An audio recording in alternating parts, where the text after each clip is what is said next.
All right, boys and girls, welcome back to another episode of the Miller Brothers Podcast. My name is Jordan. That's my brother Eli on the screen, and we've got a special guest for you today. And before we get into all that, Eli, anything you want to say to the people?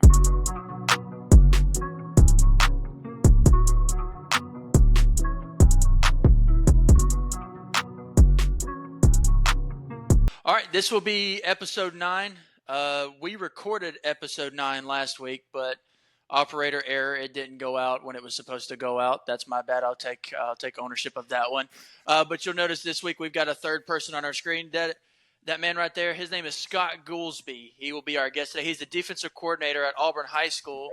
He has been at Auburn High School since 2013. Before that, he was at Troy High School down in Troy, Alabama, and then he was at Geneva High School as well, where he was also the defensive coordinator. He's like I said, he's been at Auburn High School since 2013, and he's been the defensive coordinator since 2020. In 2021, he won the Broyles Award, which is given to the nation's top high school assistant in the country. Couple personal facts about him. He's probably the second biggest Auburn fan that I know, right behind Grandpa, and he is.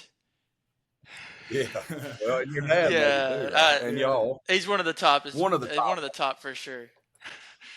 And he just so happens to be our uncle. This is Coach Scott Goolsby. Absolutely. Thank you guys for having me. I think it's awesome that you guys are doing this podcast. I know y'all, like when we go on vacations together, we sit around and talk football, right? Might as well record it. Might as well try to make some money on it at some point. But no, we're excited to have on. When I reached out to him yesterday about doing this, I said maybe he could lend us a little bit of credibility, but I don't know about that. I don't know. Y'all won some big games recently. Eli, I'll let you start off with the first question. Yeah, so, I mean, I've been watching, of course, keeping up to the year, got to come down a couple weeks ago and watch. Yeah. For you, defensively right now where you're at, I mean, y'all had a big win against Central a couple weeks ago. Defensively where you're at now, where would you put this up against where you usually are about this time with past defenses? Because you've had a lot of good ones. Yeah, I mean, it's funny that you say that because I don't think we've played our best. I know we've not played our best ball game yet. We only had 2 returning starters coming into the season. So it was 1 corner and 1 defensive lineman. No linebackers had ever played. None of the linebackers that are playing now had ever played a snap of varsity football. That's crazy. Not one single snap. Wow. And I've got 1 senior and 2 juniors.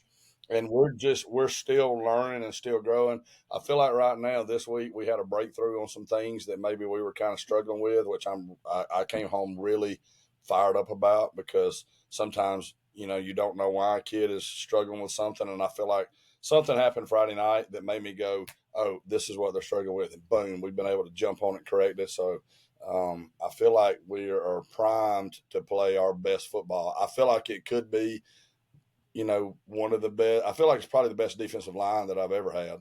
And so once we get everything else, all these young guys kind of learning exactly what to do in the right spot, I think we can be really, really, really good. We're playing a really tough team Friday night. Probably got the biggest collection of skill people talent we've seen all year. There's no doubt they do. And it's a challenge, but if we want to win the state championship, you got to beat teams like this. And so we've had today was a great practice. And so I think they can be the best defense. I think their ceiling is to be the best defense Auburn High's ever had. That's what I'm telling them, and I think they can do it. So. Yeah. I mean, when I was there a couple of weeks ago, you had talked about the linebacker. I think it's 45, right? That's he's the senior. Yeah. You talked about how he goes a lot of the time. That defense will go. Yep. And I mean, we got there that second half. He really turned it up in that third quarter. Really started getting downhill and making plays. Yep. And I think it's cool that you say, like, y'all are primed and play your best football now. I mean, of course, Central, is the big one. Like, when y'all and Central get together, that's the game of the state, usually the game of the year. But this week is a big test. I mean, Carver's really, really good. Yep. They have a lot of really good athletes. And for y'all to be able to say that you're primed to play your best football now, I think this is the best time to be able to say that. Yeah. Down the stretch, this will be probably the second toughest game you probably played. There's no doubt it will be, yeah. And this is when you want to be playing good football. And I knew this group was going to have to grow in the spring. We were not good in the spring, like just throughout practice and trying to defend our offense. We were not good.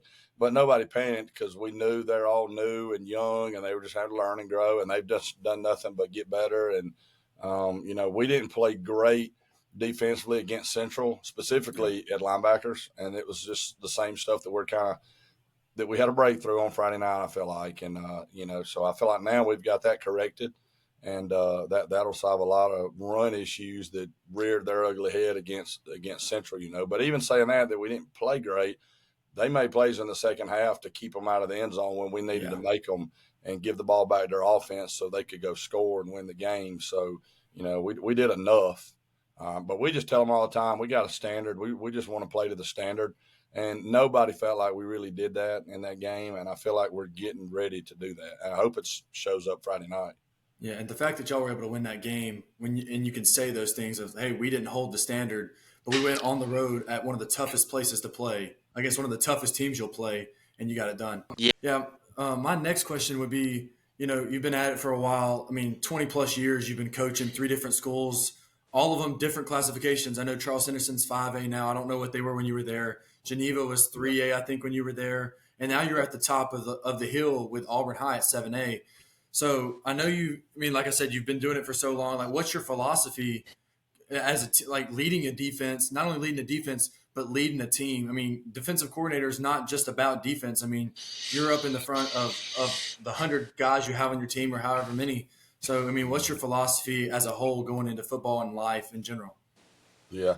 I want to be, as the defense coordinator, I want to be the best defense in the state. I probably pay too much attention to points per game given up, and are we ranked, the number one defense in the region and this, that, and the other. I pay attention to that, and I think every defense coordinator does. But, football-wise, I want to be the best in the state, and I want people, when they think about defense in Alabama, I want them to think Auburn High. And, I tell our coaches that every spring when we kind of start building a new defense, like, I want people to think, hey, if we want to learn some defense, let's go to Auburn and learn what those guys do. And, without getting too deep into the X's and O's, I want to be known as a really sound, well-coached defense. And we have to be at Auburn. Like, we have to take our kids, and they have to be well-coached. And I want to be known as that, and I want to be known as a defense that plays extremely hard, underdog mentality, relentless effort. We talk about those things all the time, and I talk to them about what an underdog is, and we just want to play hungry. We don't ever want to play like we've arrived on the scene,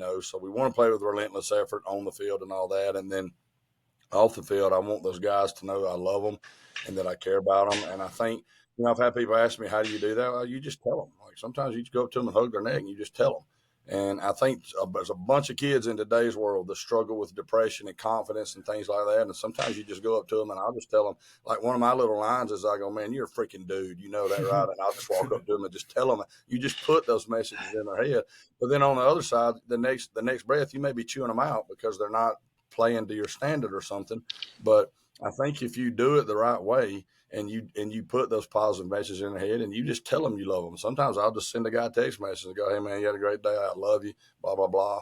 Like, they need to hear those things because a bunch of them don't have men in their life telling them that. And then, being a Christian and having played for a Christian head coach, I know how valuable that is. And I know that a lot of these boys don't have – some of them do, but a lot of them don't have Christian men in their life. And I want them to know that I'm a Christian. And so I try to do things to show that to them, like go to church, talk about church. We have a little players Bible study on Tuesday that not many kids come to because it's early. There'll be 10 or 15 kids. But, I don't get out there on the field and talk dirty and stuff like that. And then if I ever do make a mistake, I go, guys, I'm sorry. And I apologize for something stupid that I did. And, and then you talk to them about God and you just put that out there in front of them. And I just think that's important because they're not just a tool to win you a football game. They're people, and they got a future, and they're going to grow up and be dads and husbands and fathers. And heck, one of them may marry my daughters one day. So I want them to be good people. I want them to know I love them, I care about them, and I want to be really good at defense. Well, I don't want them marrying Gracie anytime soon, but No. yeah, not anytime soon. We don't. If you need us, we'll show up and scare people away. That's right. You talked about. Just some of the – Eli mentioned a couple of the teams that you played, but in case people don't know, Central was number 15 in the country. They were ranked number 15 in the country, number 1 in the state in 7A, but number 15 in the country, and y'all beat them at their place. It's hard to win in 7A football anyway, but to beat someone at a stadium named Waffle House Stadium It's just hard to do in general. And so they were number 15 in the country. I mean, they got national coverage among like Max Preps and pages like that. And then last week, just stomping the mess out of Smith Station. I know y'all have had some good defenses, even dating back before you became defensive coordinator. But your biggest struggle probably over the last few years has been offense. So if you talk about the progression of your offense, just over from year to year, about how detrimental that is to the growth of a 7A program specifically. Will Wagden's our offensive coordinator, and he does as good a job as anybody I've ever been around. I mean, he knows how to motion you. Defending them in practice every day is the hardest thing we do. And he says the same thing about us. I mean, they motion you to get what they want. They never sit still. They don't ever just line up in a formation. They'll line up in one way and then, shuffle to another one. And then here's a guy motioning over here, and there's so much misdirection. And then, and he's done that since we've been here. And this offense this year is the most talented offense that I've ever been on the same team with. They, in some years past, we've had maybe like one really good wide receiver and then some other guys that are, good but not great. We got 4 guys now that can go, they can run, and they're good route runners, and they can catch. And then our quarterback, to me, is the best in the state. Like you won't convince me that there's anybody in the state better than him. I mean, his completion percentage, I forget what it is, but it's just off the charts. And he's kind of like a Brett Favre type guy that he thinks that he can make every throw on the field. And he can run, he can pull it off the zone and run, he can sprint out, he can navigate the pocket when you get pressure on him, and he keeps his eyes downfield. And he's a dude. And then, of course, you top it off, you got Omar Mapson back there who's, he's not a 5-star yet, but he's got every offer that he wants. And he's really good, really fast. He's really strong. He practices hard. He's smart, 4.0, like he's got the whole package. And they're just ridiculous to try to every day. Well, you referenced go ahead, Eli. Jordan. I was just saying, I liked how I was talking to you about him one day, and you said he's like tackling a tree stump. When you hit him, it's not going to take one guy. Like, you're going to have, and then watching again, the Central game, and we were there for the Jag game. Like, you got to have some dudes to be able to get him to the ground. Yeah. And I mean, he really showed himself. Y'all's defense stepped up in that second half against Central, but everyone knows if he's not in the backfield, that game y'all don't win. Mm-hmm. And so, I mean, it was impressive. And then having a healthy quarterback again this year has definitely turned y'all's offense around for sure. Yeah, that hurt last year when we lost him for sure. It was a struggle bus after that, And I told our guys it felt like every touchdown last year was life or death because we knew we didn't have a quarterback on offense. This year it doesn't feel like that. That don't mean you still want to just give up touchdowns. Yeah. But when you do, you feel like, okay, let's go over here and correct that. We're going to score. It's going to be fine and fix it and move on, And I love it. Yeah. You referenced your running back. He's a junior this year. And according to Max Preps, just through the first 7 games of the season, he's got 1,039 yards. He's averaging 8.4 yards per carry, and he's got 16 rushing touchdowns. He's got 19 total touchdowns through 7 games this year. I mean, in high school, that's borderlining the ridiculousness, especially in 7A football. To have 16 rushing touchdowns through 7 games is incredible. Yeah, he reminds me of Michael Dyer, and being Auburn guys, y'all on the ground. Michael Dyer. I mean, that's who he reminds me of. Like great balance, vision, like he's low to the ground too. Yeah. Yes. Yeah, and we could probably sit here talk Auburn high school football all day, and we would love doing that. But we just wanted to get your opinions on some different things. We'll start off with the sore subject of our family this year, and that is Auburn University football. You just said it right there. I mean, in your professional opinion, what do you think our biggest struggle is right now? I don't know. Like, I don't think I've ever seen anything like it. Like, they're a few plays away from being 5-1, and we feel pretty good about Auburn football. Right. Like, that's what it feels like. I mean, literally a few plays, a few turnovers from being a 5-1 football team and probably ranked in the top 25, and we're all like, okay, like we feel pretty good. But instead, they're 2-4, something like that, and we're all kind of like, we may not win an SEC game. I was texting your dad yesterday, and like, are we going to go winless in the SEC? Like, and you could. And we've said it before, and it's like our region. there's going to be some really good football teams that are going to have to lose. Like somebody's got to lose. It feels like that may just be Auburn this year. I really feel like they're close to being really good. I mean, they've got good wide receivers.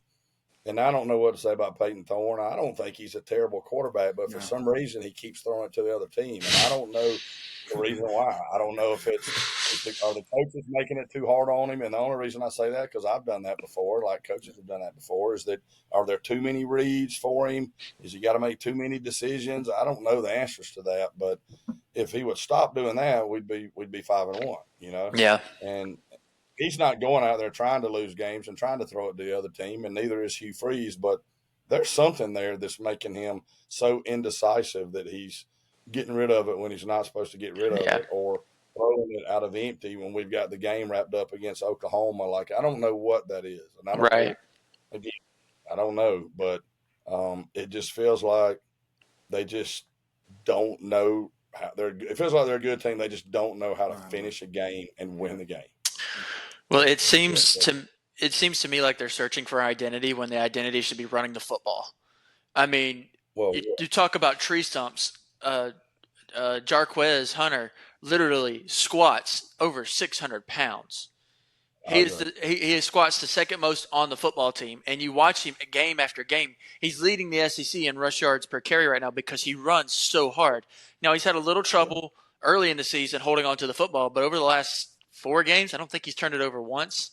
He maybe only turned it once and during that time. It seems like the identity needs to be running the football with passing as the second option. Draw all the linebackers and everybody up, and then you can throw it over their head. And, I mean, I never – yeah, go ahead. No, I just think I have wondered, are they giving him too many RPO options? That's what I'm thinking. A lot of times it needs to be, hey, hand this thing off and let's go. Yeah. You know, and if the offense is based off RPOs, sometimes I think you need to have a kill it call or something. Yeah. Like, no, don't do – just hand that thing off. Yeah. You can do too much on offense and defense, and I've just wondered, are they doing that?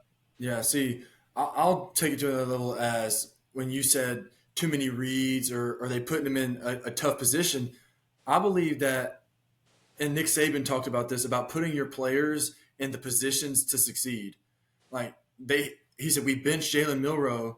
We had this whole playbook, and we decided, look, scratch that. We got to put him in the best position to win us football games. So let's completely change what we're doing and put him in the position to throw intermediate. He can throw the deep ball well. Let's throw it. Let's put him in a run situation. Let's read options. Let's pull him around. That's what they did, and they ended up going to the playoff. Yeah. Are we as Hugh Freeze putting Peyton Thorne in positions to make throws that he can't make? Are you giving him those options? Okay, well, he has great legs, but he's never really been good at the RPO game. Running read options, that's not him. His is improvising on his feet. Okay, they bring pressure. I can go get 6 yards and get down. I mean, I believe that it should be – if we're going to run an RPO, it could be sprinkled in.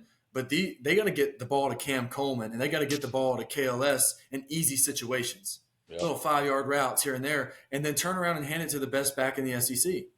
Yep. I think he's just making it too hard. We're one of the top teams in the country in yards per play. Yeah. Yeah, and we've got 10 different receivers have caught a touchdown pass. Like, if you look at numbers outside of turnovers, Auburn's right there with everybody else. They just give the ball away, and they're allergic to the end zone. They get down there, they can't score it. Yeah. And then when it's time to really ice the game, we're doing stuff to give it away. Yeah. And it's just that simple. No, you're right. The thing that makes it so hard for Auburn fans is we've lost now for, 5 years in a row? 4, yeah. And we're tired of it. People are tired of it. I'm tired of going to games and sitting in the hot sun at 2:30 and watching us just get beat. I'd just rather watch it on TV in my air conditioner if that's how we're going to play. Yeah. I'll never be that guy. I mean, I'm going to go to the games because it's fun, family, and all that. But Auburn fans are just starving to win. I hope that we don't panic on this hire and all that. Like a coach has got to have time, and he's got to have. People talked about firing him after this year. That's dumb, in my opinion. Like, so dumb. That would just be so Auburn to do something. It'll set you back even further than this already did. Yeah, this class is better than last class. Like, let's get some kids in here, like build this roster up, and then see what we can do. Yeah, I think those freshmen that he brought in are playing well. I mean, you saw DeMarcus Riddick DeMarcus Riddick played his tail off against Arkansas and Oklahoma. Like these freshmen, Cam Coleman's played well. He's had a few drops, but I mean, he's there. Perry has looked fine. You know, it's just time and getting these guys reps. Malcolm Simmons, like he's got guys. Let them develop, and then get a quarterback in here that can run the offense. Yeah. If you're second guessing what your quarterback's doing right now, you're gonna have issues. Yeah, I think Deuce Knight bought him an extra year of favor with Auburn fans. I really think flipping Deuce Knight from Notre Dame really bought an extra year. I was like, okay, we can probably make it through this year, but next year he's going to have to win. But the problem is Deuce Knight's going to be a freshman in a complicated offense, and so he's going to have to focus on that. Yeah, I don't think Deuce Knight's going to start next year. I think they're going to go in the portal and they'll get a dude and let those young guys, whether it's Deuce White or Walker White or whoever, battle it out for the next year. I think they'll have a dude at quarterback next year out of the portal. Yeah, he's not going to make that same mistake twice because now he's sitting in it. Yep. Yeah. He pooped the bed. Now he gets to lay in it for a little bit. Yep.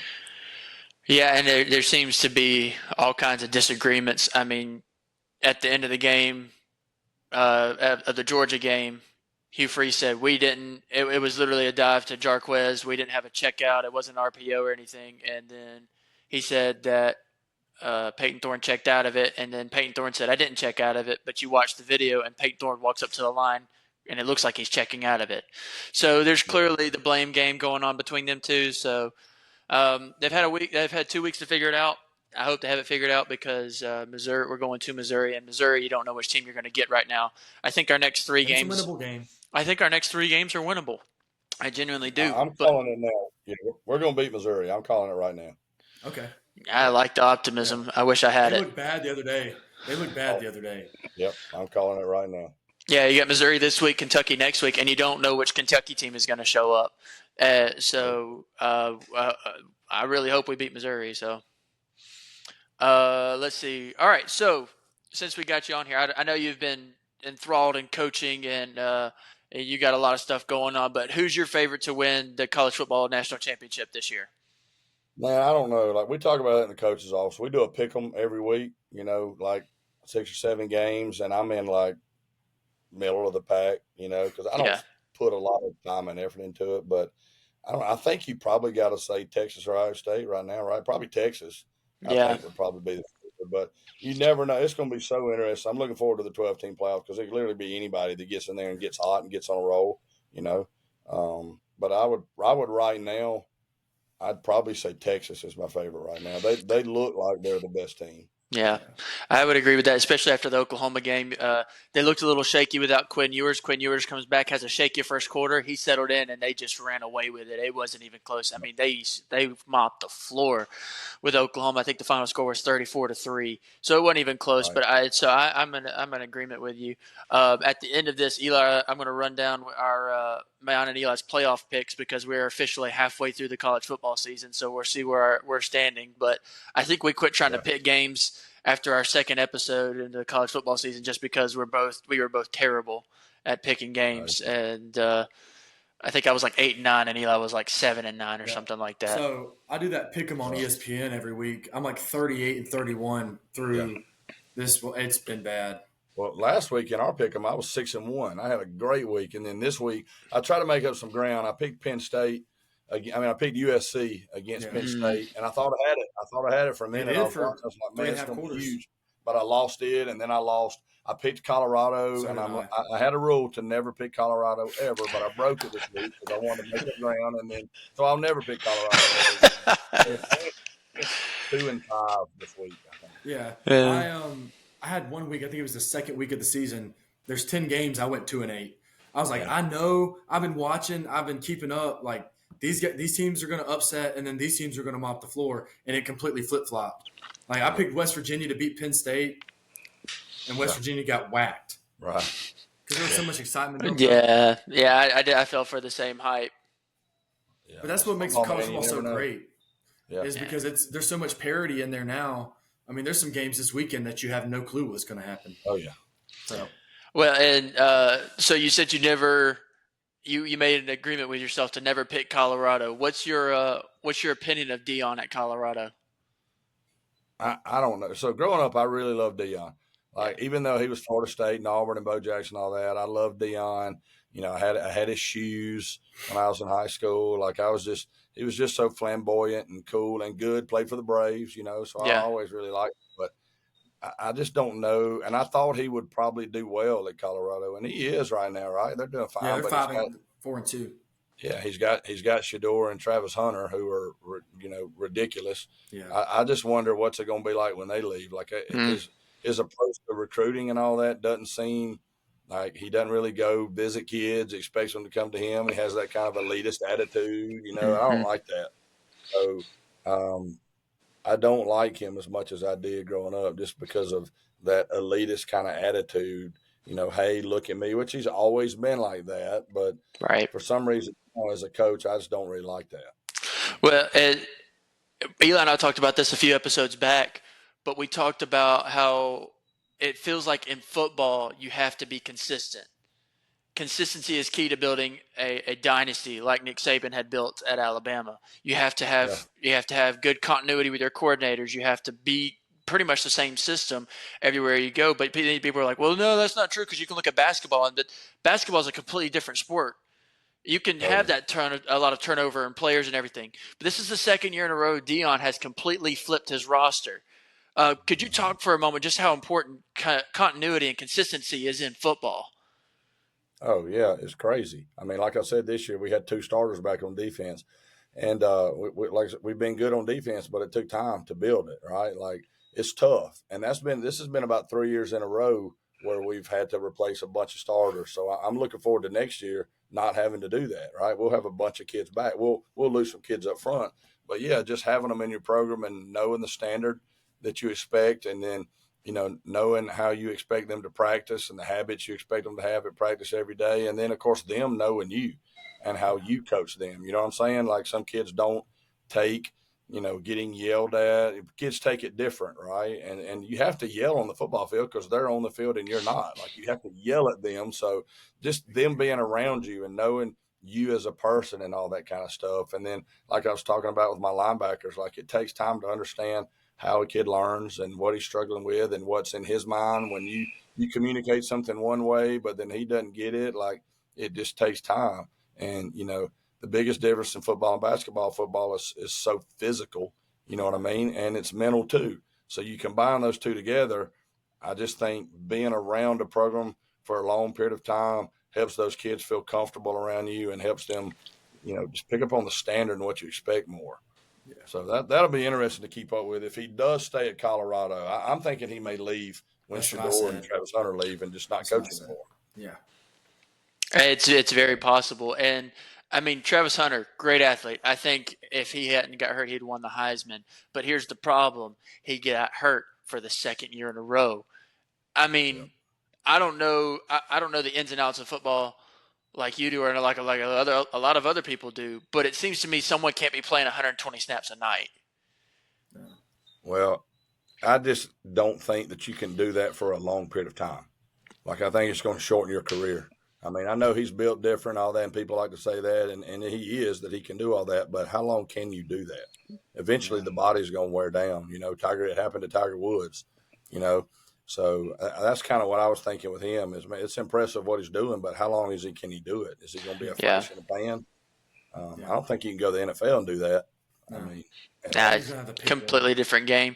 Well, and it might be one of those things where you can do it every game, like for a big game or something, but you can't be doing it every game. But here's the problem: they rely on him for every part of the game. They rely on him to be the lockdown corner. They rely on him to be the go-to receiver, and he's just. I mean, it's great to see, and it's really cool to have that, but it's just like you said, it's not really sustainable. No, I don't think so. So anyway, moving on from that, I know before we started recording, you said you didn't watch a lot of the Ohio State-Oregon game. I know Eli did. So Eli, what are your thoughts on that game? Both teams are extremely good. I mean, they were ranked. I think they're ranked 2 and 4 now. Oregon's the second team in the country. Oregon had struggled early in the year, but they have just found their way. And then Dylan Gabriel's a gamer. I mean, top 5 quarterback in the country. And so I thought that both teams did a lot of good things. But Ryan Day, and I know like keeping up, y'all both have kept up with him over the years as well.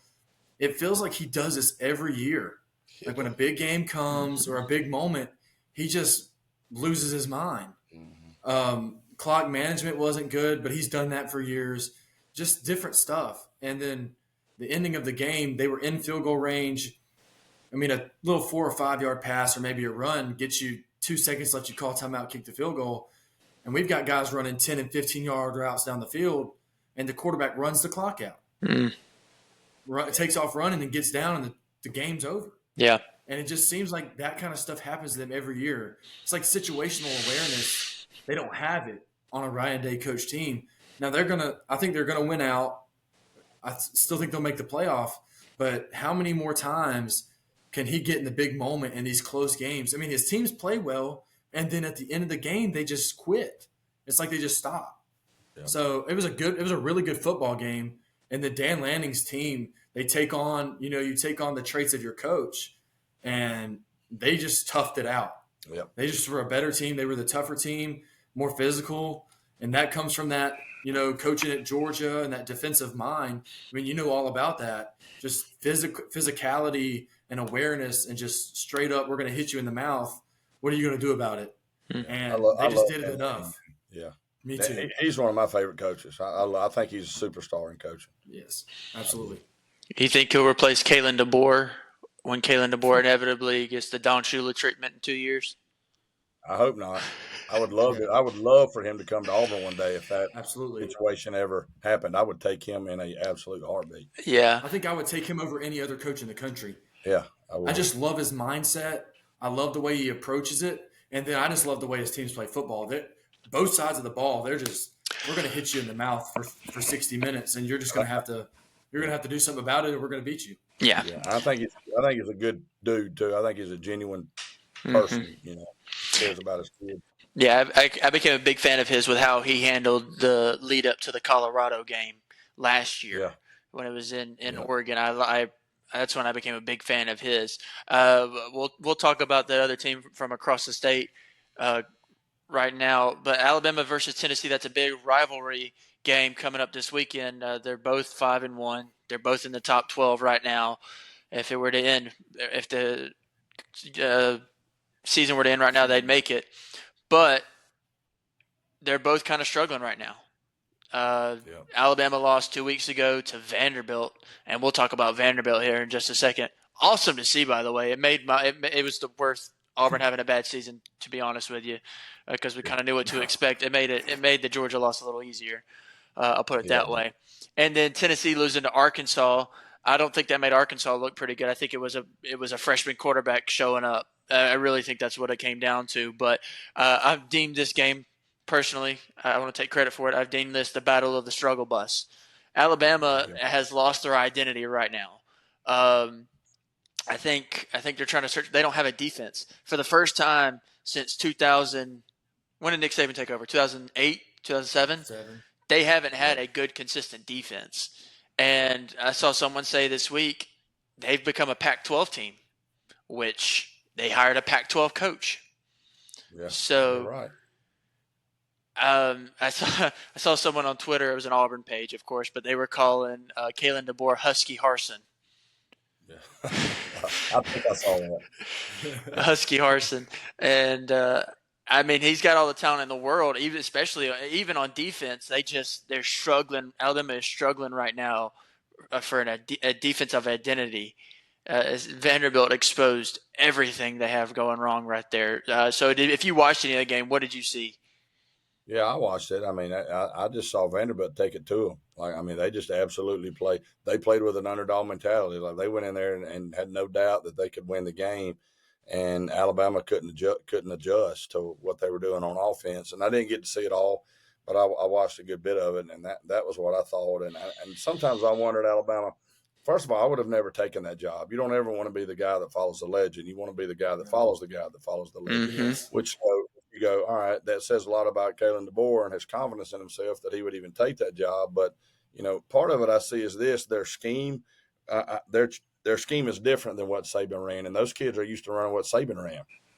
And so it looks like they're just making mistakes because they're being asked to do other things that they were not asked to do under Saban's scheme. You know what I mean? So I know that's probably part of it too. But then I've also wondered, there's got to be, when you lose to Vanderbilt and then almost lose to South Carolina, some of those kids have got to be doubting a little bit, or at least I think they are, right? They've been playing under Saban, being asked to do something different. Or are they starting to question, is this the right thing?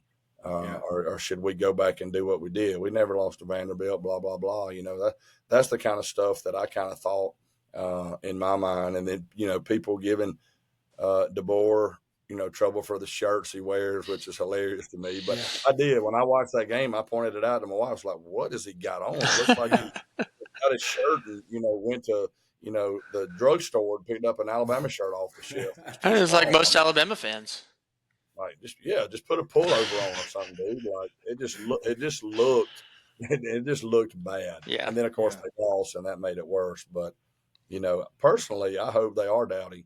I hope they doubt him and they don't ever win another game ever. Like, I know we all hope that. But part of me as a coach goes, I know there's probably some scheme things that they're struggling with because it is different. Mm-hmm. Yeah. You know? Yeah. I was thinking, we were talking, I have a lot of Tennessee fans, of course, living here, a lot of Tennessee fans that I talk to. And one of the guys I was talking to was like, you know, 3 weeks ago before the Arkansas game, you're like, okay, this Bama-Tennessee game is going to be a really good game. You know, both teams are going to be undefeated. We're going to be looking at first and second place in the SEC. And while all that stuff is still on the table, you're looking at a Tennessee team. You talked about Alabama, and I can kind of touch on Tennessee.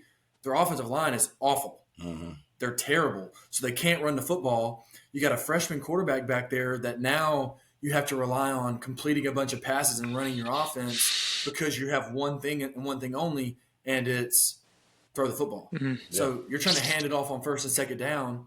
Well, now it's 3rd and 8, and now you got to throw 15 yards down the field, and it just don't work, and you're off the field in 3 plays. Yeah, which is why I picked Alabama in that game for those reasons. Like, I think Bama will beat them. I know it's tough going up there. Me too. Yeah.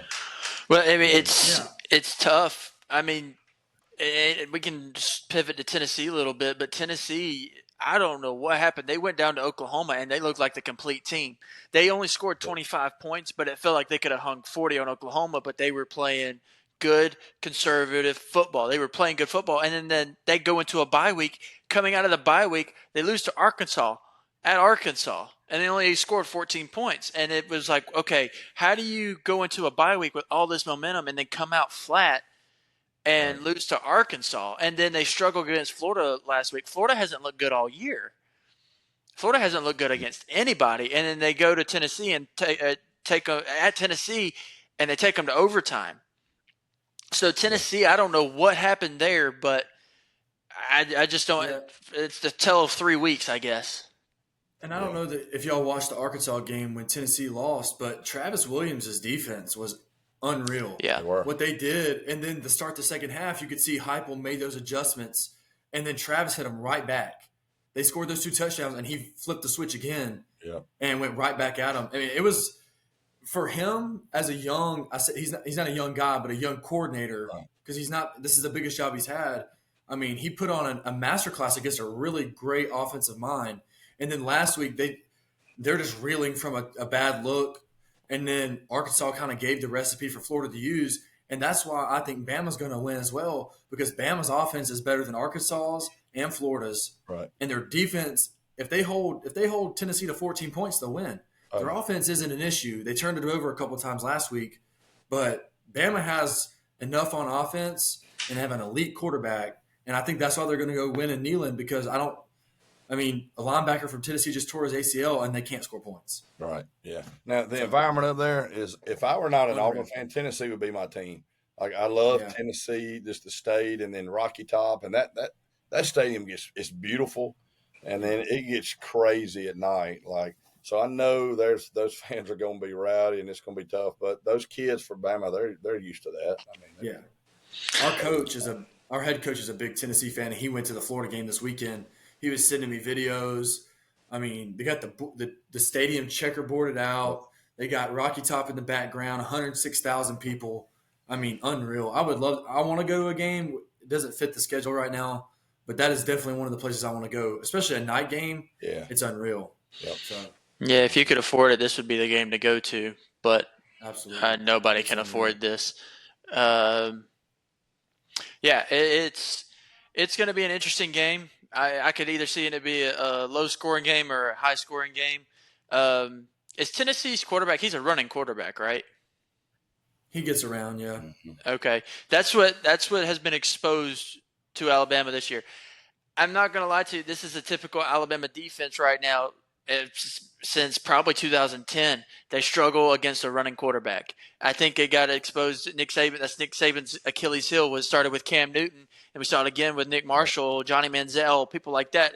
We talked about it last the episode we didn't release, but we talked about Alabama's Achilles heel on defense has always been, at least for the last 2 decades, has always been a running quarterback. And so if Tennessee can use that effectively, not too much, but they can use it effectively, that might win them the ball game because they will be able to hold on to the ball more. We can move on. Arkansas beat Tennessee, but Eli, do you think Arkansas has a chance to beat LSU this coming weekend? Where's that game being played at? I think it's at LSU.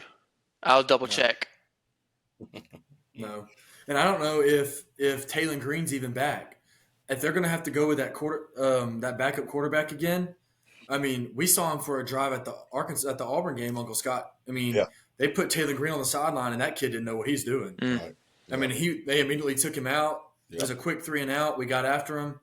And so if Taylor Green doesn't play, even though Taylor's a freak, he's not a great passer. Yep. So if he doesn't play, Arkansas doesn't have a chance. And then LSU's offense, Nussmeier made a lot of great decisions against Ole Miss, and they've got the receivers. So I think it could be close, especially for the first 3 quarters, but I think LSU will win it. It's at Arkansas. Still, I mean that changes it a little bit. I mean, they beat Tennessee, but I mean, LSU just showed you what kind of team they are against Ole Miss. Yeah. And so I think that they'll win another game. Are you saying with you, Uncle Scott? I would agree. Yeah, I'm just looking at some stats and stuff for Arkansas. Over their last 5 games, they've played Oklahoma State, which they lost 39-31. They beat UAB 37-27. They hit SEC play. They haven't allowed more than 24 points in SEC play. They allowed more points. They gave up more points to UAB than they did to Auburn, Texas A&M, and Tennessee. Which that shows you Travis Williams has his defense playing very well. When he left Auburn with Gus Malzahn, when he left from being the linebackers coach to go be the defensive coordinator for Gus Malzahn, I was kind of concerned about that because I didn't know how he was going to be as a coordinator. Then he goes to Arkansas, and in I think this is his 3rd year there at Arkansas. He's apparently got him playing pretty well. Yeah, he's good. He's a good coach. 24 points in the SEC. That's really winning defense. Yeah. No. Defense, you would know. I'm wrong. You would know. 21. They've only given up 21 in the SEC. That's the highest they've given up.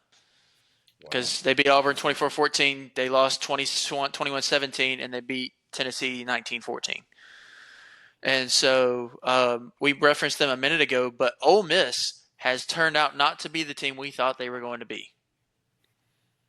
They started off 4-0 playing cupcakes. I mean, they won 76-0, 52-3, 40-6, and 52-13. First game of the SEC play, they played Kentucky, got beat. He should have focused more that week on coaching his team instead of calling out Hugh Freeze. That's the thing, I'm glad he's not our head football coach for that reason. He's immature. Yeah. He really is. He's going to go to Florida anyway. I mean, Ole Miss is at their peak as a program. They're not going to get any better than what they are now. So I think if that Florida job opens up and he gets offered, he's going. Yeah, I think so too. And I was talking to somebody the other day just to bring this up that I think it was my physical therapist. He was talking about it. He said if Kiffin goes to Florida and Deion still wants to coach after Shedeur and Travis Hunter go, would Deion be cool with coming back to Mississippi and coaching at Ole Miss? And if Ole Miss can get by, if Ole Miss will reach that far, if they're cool with it. Yeah, That'd be interesting for sure. It would, for sure. He's gonna have SEC to. job. He's gonna have to hire a real coordinator instead of his best friends and like Warren Sapp. Yeah, yeah, that's right. We'll talk about this game and then we'll get into. We'll get a couple more topics after that.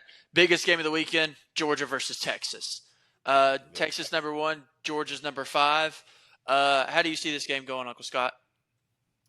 I mean, I would pick Texas, just because just having watched both teams play.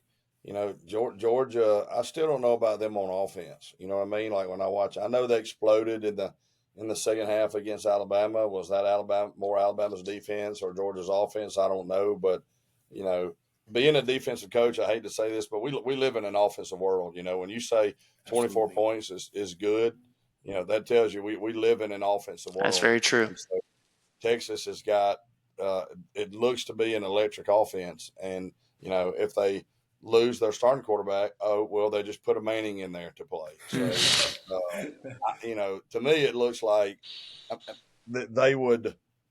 I would pick them in the game solely based on their offense. Yeah, I think they control both lines of scrimmage very well. There was big concern going into the year because they lost their two big defensive tackles to the pros, and it feels like they just copied and pasted and put them back in. That's just what it feels like. Eli, what say you? What we see from Georgia lately has been the slow start on offense every game. Like the slow start against Bama, they didn't look good against us. So what, they have 14 points at halftime, 10 points at halftime. Yeah. I mean, if Texas offense shows up, you could be looking at a 2-score game at halftime again because they have struggled out the gate. So it'll be interesting to see. I think it'll be more of a defensive battle early, but if Texas's offense shows up, I could see Texas winning, you know, by a touchdown, 10 maybe. Where's the game? It's at Texas. It's at Texas. Yeah. I definitely got to go Texas. I mean, I may say they may win by 2 scores. Yeah, I could see that or more. Yeah, and see, we talk about home field advantage a lot. Is it really that big of a deal? It's more of a deal in the SEC than it is in any other conference. Yeah. I mean, any other conference, it's just. I mean, on the road, it really could be a difference in 6 points. Oh yeah, 100%. Just playing at home, like LSU on the road at Arkansas, you know, if that game's played in Death Valley, I say LSU wins by, you know, 14, 17 points. Now I'm kind of like, okay, it's in that 7 to 10 range if they even win. Yep. You know? Yep. So, interesting. Yeah, the ESPN Bet app has Texas 3.5-point favorites with the over/under being 55.5. Yeah, and that's about right. Yeah, I would say that's pretty easy. Yeah, it's got Texas 76% chance of winning. Our last topic before we get into mine and Eli's playoff predictions, which are going to probably look horrible right now. Vanderbilt has been the surprise of the college football world this year. I know you said, Uncle Scott, you watched the Vanderbilt-Alabama game. What are you seeing from them that has brought them to the SEC level? I think it's the quarterback, right? I mean, I think he did it. I mean, we saw him firsthand last year when he came to Auburn and beat Auburn. And I remember watching that game and thinking, man, this dude's a winner. Like, he plays with no fear. You know, I remember on the sideline, I think he like body slammed the guy or something. And I thought, man, I want that dude on my team. Like he's just a winner, and he's got all those people around him, playing like that. You know what I mean? And I think Clark Lee's a good coach, but I just think the quarterbacks made the difference in that team. And I think they're 5-1. Is that what they're 4-2? Yeah, I mean, so to think that Vanderbilt is 4-2 and they beat Alabama. That is something that I've never would have believed going into the season. Nobody would have. Nobody in their right mind would have thought, they'll be 4-2 and they'll beat Alabama. Yeah. But I think that quarterback has brought a mentality in there to them that it's got them playing like underdogs. And I think when you get a team like that believes in each other and believes in themselves, you don't have to have the most talented team. Like you can go out there and you can beat anybody. So to me, that's the biggest difference with them. Yeah, but they're 3-2 right now, with their only losses coming to Georgia State, and then they lost to Missouri in double overtime by 3. They missed a field goal. Yeah. So you're looking at a team that's 3-2 that missed a field goal in double overtime, to lose to Missouri on the road, which is a top 25 win, and then you're Vanderbilt and you lose to Georgia State. Right. I mean, you begin the year with a win against Virginia Tech, then you just beat Bama and Kentucky. I mean, we don't. A lot of people love to play if this happens, we'd be 5-0. But legitimately, if you play the kind of football you're playing now against Georgia State, that's 4. And then if you don't shank a field goal against Missouri, you're 5-0. And people are sitting here saying, okay, Vandy's 3-0 in the SEC and 5-0 in the year, and all of a sudden you're talking about playoffs. Mm-hmm. But see, they got who do they play this week? Does anybody know? Ball State. And then guess who they got next week at Vandy? Texas. Ooh. Wow. Yeah. So there's 2 chances. Yeah.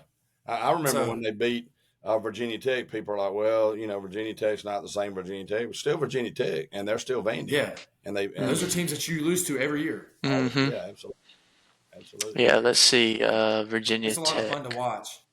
Because you talked about, while he's looking that up, I mean, you talked about when you have a team that's believing. Yep. Mm-hmm. I mean, these guys have never, you're not even ever thought on the same level as in Alabama or as a Kentucky. They're not even thought on the same level as the second worst team. It's Vanderbilt, and then everybody else is a tier above. Yep. And now you got a bunch of guys that believe. You have a gamer at quarterback. The former coach at New Mexico State's there. I mean, he said after the game, he said, I would die for him. The quarterback said, I love him. So I would die for him. The things he said, he's dealing with way more stuff off the field than what I've got going on the field. Yep. And for that reason and that reason alone, I mean, I would take a bullet for him. Yep. And when you got a player, it makes a huge difference, man.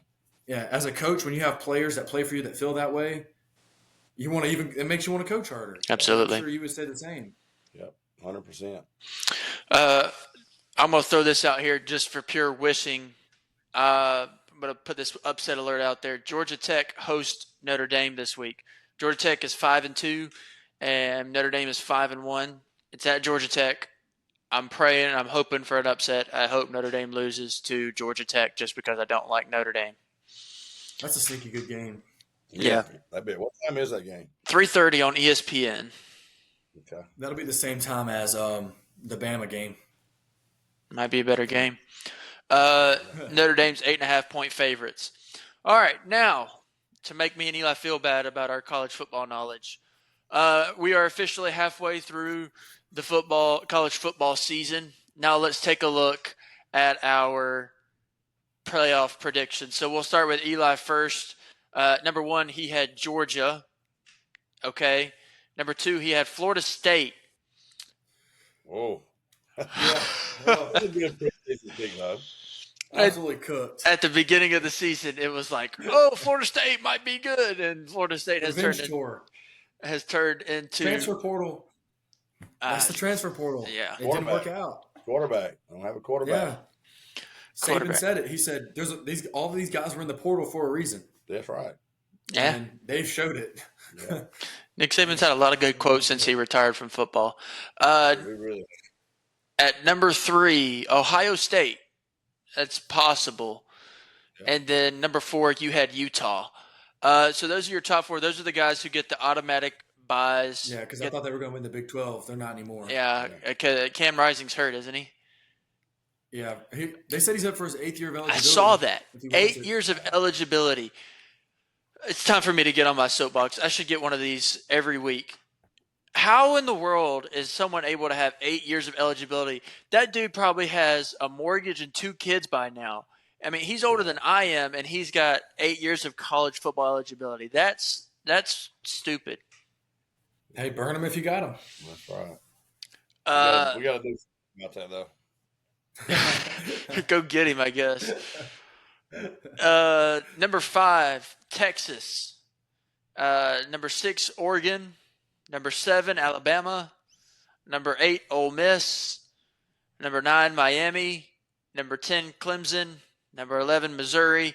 And number 12, Tulane. Yeah, I really thought I did something with that Tulane pick, but I thought they had 2 ranked teams back-to-back. It was Oklahoma and Kansas State. And I was like, they'll win one of those, and if they win out and go 11-1 with a loss to Oklahoma, they're in. Yeah. And then they blew that game to Kansas State. They actually had it won. Yeah. But it is what it is. That's why they're predictions. Utah Ole Miss, Missouri potentially, and Tulane. Yeah, they're gone. And Florida State. 4 out of the 12. Five out of the 12. And then I had Georgia at number 1, Oregon at number 2, number 3, Clemson. Now, you made fun of me for thinking Clemson was going to win the ACC, but they are in prime position to win the ACC. I think literally the only team in the ACC that stands in their way is Miami. Yeah, Miami's good. I mean, Miami's gonna lose a game anyway. They're about to lose something. They can't keep threading the needle like this. they can't. They're going to have to drop it somewhere. I'm glad it wasn't to Cal. I hate Cal. Oh yeah. They can stay over on the West Coast. Yeah, so Clemson winning the ACC. I told you Dabo was good at talking back of the bus, and when they all right, next one.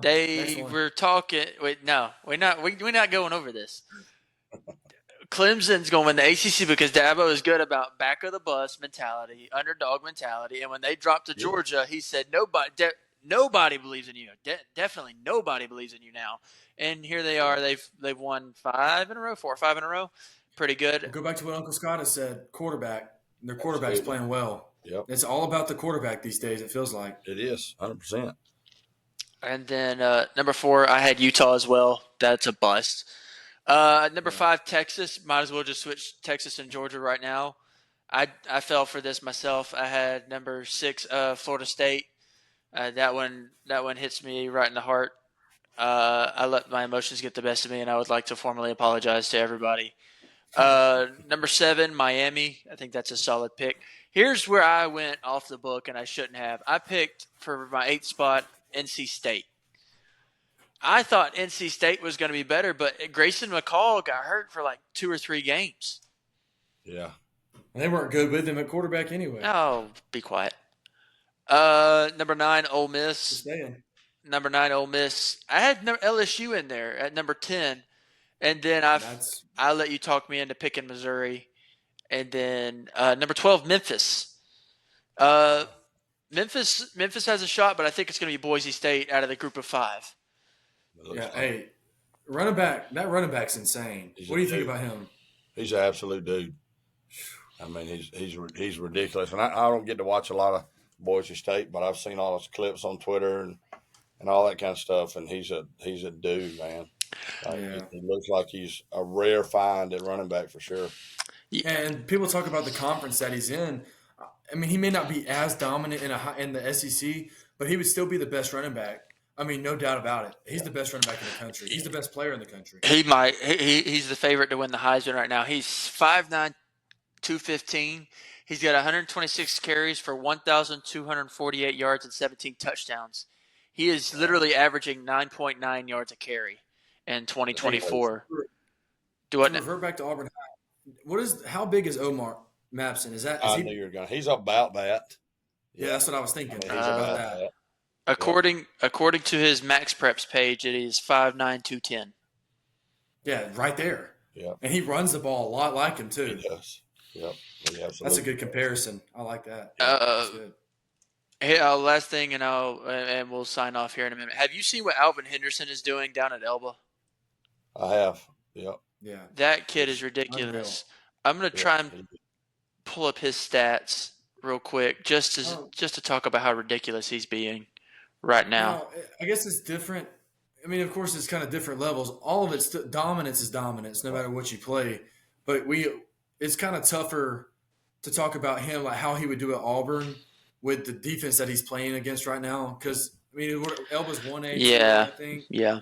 And so it's kind of tough. But I think he will be good at Auburn. I mean, I think he'll be Sean Shivers. He's recruiting for a reason. Yeah, I mean, if he was playing 7A football, would he have like whatever he's got now, 10,000 yards rushing on the year or whatever he's got, some crazy number? No, probably not. But you don't. He'd still be really good. I mean, he's a really good running back. I think he'll be really good at Auburn. I think he's going to be the Sean Shivers type running back. Let's see. According to Max Preps, through 8 games, he has 163 carries for 2,189 yards. He's averaging 13.4 yards per carry. He's averaging 273 yards a game. His longest rush is 92 yards, and he has 38 total touchdowns. Last year, as a junior, he had 3,523 yards, 61 touchdowns. Yeah, and I believe a few of these games he's probably only played the first half. Mm-hmm. And so there's no telling what his numbers would be if he played all 4 quarters of a football game. He did that one time, scored 10 touchdowns. Yeah, against I forget who it was, like 61 to 60 games. McKenzie or something like that. That's something like that. It says he also Georgiana. It says he also plays basketball. He's a point guard. He's 5'11", 200 pounds. Yeah, another one of those stout running backs. He's shifty. Yeah. Well, Uncle Scott, we appreciate you coming on here. Absolutely. This was a lot of fun. It was fun. Thank you all for having me, man. I was pumped when you asked me. Absolutely. Kind of gave me something to look forward to at the end of the day, Well, I appreciate that. I was pumped. Hopefully we'll get to do it here again in the next couple weeks. If you've got time, we would love to have you on again. Absolutely. I can't thank you enough for coming on. We'll try to get this out on Wednesday. And like I said, thank you again for coming on.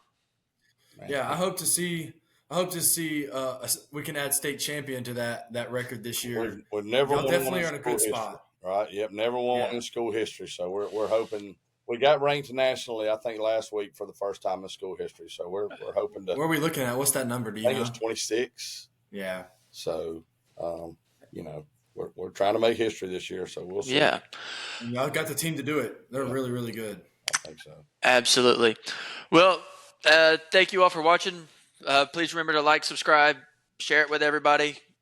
Get the word out there that we're on the internet and that we're actually we have credibility. We have credibility now. We have a nationally ranked defensive coordinator on. Yeah, right. A Broyles Award winner. We're absolutely. gonna start advertising like that. But appreciate you guys watching. Eli, anything else you want to say? No, thanks for joining us. Appreciate Uncle Scott being on here for sure. It was great. All right. Appreciate you guys. Awesome.